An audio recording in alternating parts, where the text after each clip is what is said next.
SPG top secret mo? Nag-try ako sa isang app. May nakilala ako. After 1 week, nagkita nga kami. And then, dun nga may naganap na kineme. Blood, dati siyang blood. Ngayon, he say, more on lalaki na hindi straight. May mga masahista, may student, may daddy, as in gay na gay, merong discreet, mga ganon. Yung nakamit ko nga na boy is mas younger sa akin sa hotel. Sino nagbayad? Share kami. Tawag ng laman, tawag ng anong pakiramdam. Gay. Pero hindi ako yung nagme-makeup, hindi ako yung nagde-dress. Bali yung nakatagpo ko nga ngayon is yun, kami. Okay kami ngayon. Magte-10 months na kami.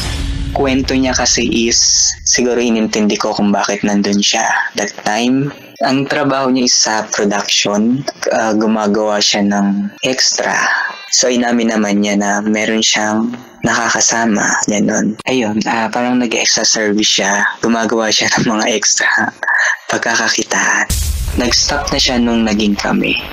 Pero may time din kasi DJ Rakitera na nabubuksan niya pa yung app. I try na makipag-hiwalay na.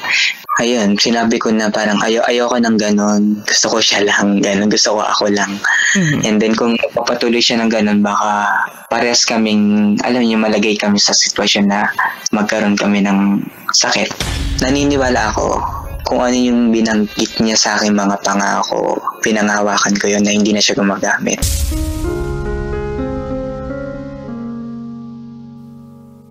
Ay, nako. Bakit kasi jojowa-jowa pa? Hindi naman kaya palang maging stick to one, kabisyo. Para mawalan ka na lang ng problema, edi, huwag ka na magjowa.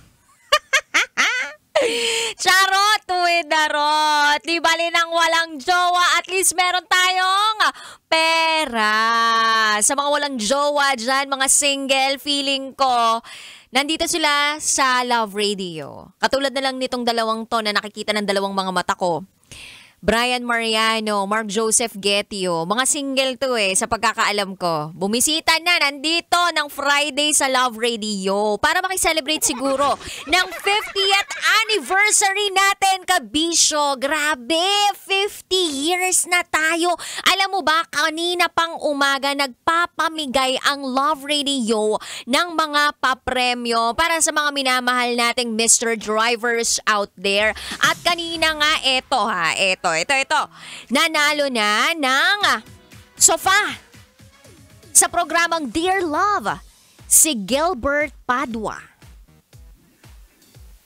Tapos sa programa naman ni Diego Bandido, nanalo si Reynaldo Salazar ng sofa mula sa Princess and Ronron Furniture Shop. Biruin mo, kaka-announce lang ni Diego Bandido tapos biglang boom, dumating na agad para sa sofa na worth 30,000 pesos. At balita ko kanina nanalo din si Francis Oloroso, 2,000 mula sa Tambalan. At syempre ako mamaya, abang-abang ka lang ha. Mga few minutes after nito, i-announce ko na yung maswerte namang Mr. Driver out there na mananalo ng 2,000 petot. Oo, kabisyo. 2,000 piso ang mapapanalunan ng maswerteng Mr. Driver na i-announce ko maya lamang, kabisyo. Kaya kapit lang kung single ka, walang jowa, nagtatrabaho ka, may jowa, may partner, kahit ano pa ang status mo in life. Ang mahalaga magkasama tayo. At ang mahalaga, pwede kang manalo dito.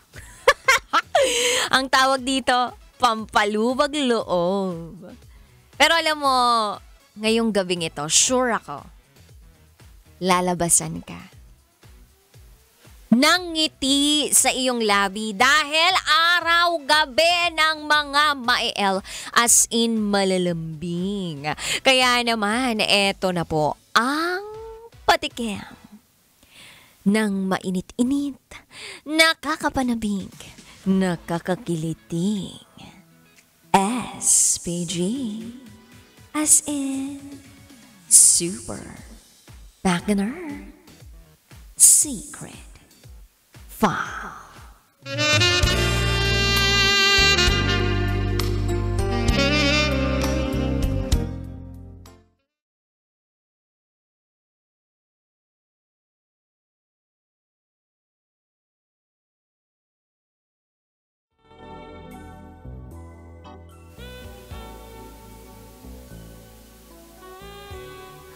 Aksidenteng naputukan ako ng lalaking hindi ko naman jowa. Nako, ano kaya ang naiputok ng ibang lalaki sa ating SPG Secret File Sender? Mahirap maputukan. Kapag naputukan ka, pwede kang masugatan. Pagkatapos nun, meron ka ng isisilang. Ay, iba pala yun. Charot, darota. Anyway, kabisyo, abangan mo yan sa aking pagbabalik. Kapiling ang Basa Princess ng Love Radio, DJ Rocky Terra. At ikay nakatutok dito sa 90.7 Love Radio. Kailangan pa bang i-memorize yan? 50 years na tayo, kabisyo. Basic. Up next is SPG. As in Super Bacchanal Secret File. Sinira ng tatay ko ang pagkababae ko. Siya! May secret affair kami ng office mate ko. Hindi ko matigilan kasi sobrang galing niya sa...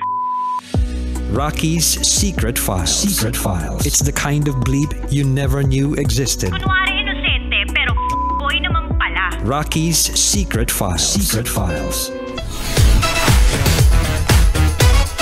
Metro's #1